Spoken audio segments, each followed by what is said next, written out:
امل وحيد يفصل نادي الزمالك على فك القيد والمشاركة في دوري ابطال افريقيا الموسم المقبل.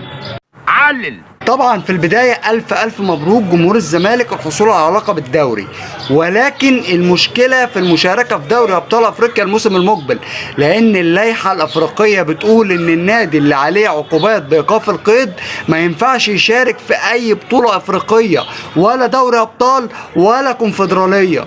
طب ايه الامل الوحيد؟ طبعا كلنا عارفين ان اخر فترة عشان نادي الزمالك يحل القضايا بتاعته ويخلص موضوع ايقافات القيد اللي عليه يوم 31/5، ولكن ايه الشيء الاستثنائي اللي ممكن يبقى نادي الزمالك، ومش عشان نادي الزمالك ده بشكل عام، ان هم يمدوا الفترة شوية، يعني بدل ما تبقى 31/5 تبقى لحد نص شهر 6، او ممكن تبقى بعد كاس العالم.